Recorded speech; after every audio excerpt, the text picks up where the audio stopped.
Hello. Hi, I'm here with Kavya Jolly. He is a senior at Washington High School. That is true. So Mr. Jolly. Mr. Jolly, Yeah. I want to ask, because I know that I definitely have been. Like, I think that must scare them more. Like, have you ever been influenced by an influencer online? Have you ever been influenced to buy anything? I don't know, like to do something? Probably. Oh my god, I was totally influenced to get the CeraVe. Oh my god, yeah. Cleanser. I use the hydrating cleanser every day. Ooh. I also was influenced to start double cleansing, which is when like you wash your face with an oil-based cleanser and then a water-based cleanser, and it's really good for if you like wear makeup, which I sometimes do. But even if you don't wear makeup, it's apparently really good for your skin. I was definitely influenced to do that. So where would you say all these influences are coming from? Like what app? Like would you say like TikTok, YouTube? Definitely TikTok. Yeah. I feel like YouTube also, but like TikTok is just like it's shifted a lot. No, TikTok. Because especially there's so many influencers on TikTok. Yeah. Right. And like everyone's getting paid, and like, I mean, I don't use it. I've never used it, but literally, when am I gonna stop seeing Bloom ads? A lot of videos of people reviewing products are paid, and I feel like that makes it a lot harder as a consumer to trust that person, because like, how do I know that you're telling me the truth if you're literally getting paid to endorse this product? So I know that like talking about that, I know that on TikTok now they have to like label it. Yeah. Do you think that's a good thing? Do you think that's a bad thing? And how do you like find influencers that you can trust?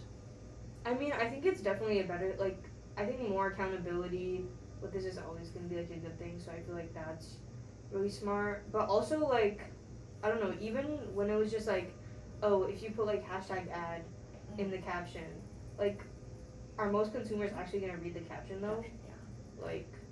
So do you think it should be more like visible that it's an ad? Yeah, I like that. Or I know like some creators who will be like, this is an ad. Yeah. Like they'll say this is an ad, or they'll have a thing on the screen that says like, this is an ad. Like I got this in PR, I got paid to do this, or like whatever. Does the kind of title of like this is an ad, like does it change your perspective on the product? I think yeah. I mean like, the thing is like, I think there are like some cases where people are just like genuinely like fans of the product or the brand or the company or whatever, and have talked about it like before, and then the brand reaches out to them. Yeah, and then sponsors them. Yeah. Yeah. So I think that's like a really, really great thing where people have the opportunity to work with brands that they really love. But also, there are a lot of cases where influencers do not, like, care about the product at all, and they just, like, want to get money. Which is real, but also, like, not real. Yeah. Because, like, why would you lie to me? How easy would you say it is for you to be influenced by someone? Like, I don't know. I would say maybe, like, moderately easy. I don't want to, like, go just, like, straight off the bat saying that, like, I ain't gonna never be influenced. Yeah. My mind is just wrong. You're too good. You're too good. You're too good. I'm built better, built different. I'm better than all of you. But, you know, I also, like, it's hard for me to, like, rate myself because I feel like sometimes I'll have, like, a blind spot and just be like, yeah, I'm not being influenced when, like, really I am. Influencer culture, at least in my mind, like, tell me what you think of this, but I think that it spreads so far from, like, online. Yeah. Because, like, I honestly think that in a modern day society, you couldn't live without influencers. Facts. Because I feel like influencers are the new ads. What do you think about Ooh, that is really interesting. Influencer culture, I feel like, I don't know, it's difficult to call it just, like, good or bad, because I think there are a lot of really extreme cases on both sides.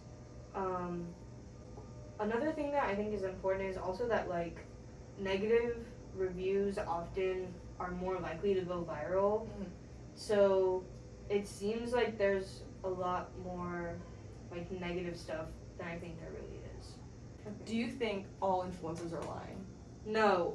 My number one case study is the man, the myth, the legend, my king, Keith Lee. Oh, love Keith Lee, the food reviewer. What a great representation of like positive influencing. Because literally you see like he'll review a food place and then they'll get like so many things. They'll get yeah. so many sales. They make like if it's online, like they'll be sold out of like everything, and I think that's like such a like positive. Like yes, it's a lot of power for one person to have, but it's very, you know, like nice to see someone using that, like knowing and being aware that they have all of that power, and then still using it for good and to help people and to, you know, talk about like businesses, because like for a lot of them, they'll talk about how, and also just generally in the restaurant business specifically, it is really difficult to stay afloat, and a lot of restaurants end up going out of business. And they'll talk about how, like, you know, their sales were really low and like they might have to like declare bankruptcy or close down the restaurant, and then they get reviewed by Keith Lee and suddenly like business is booming and like people love them and are now aware of them and are supporting their business, and now they're able to keep it afloat. Yeah. Oh, for sure. Like, that's great. It's a wonderful thing. Kavya, what would your one message be to influencers online? Be more like Keith Lee. I love Keith Lee. He's the best. Okay, we're final. Well, thank you for sitting down with me, Kavya. Very insightful. I will make sure to tell the influencers. Thank you. Thank you.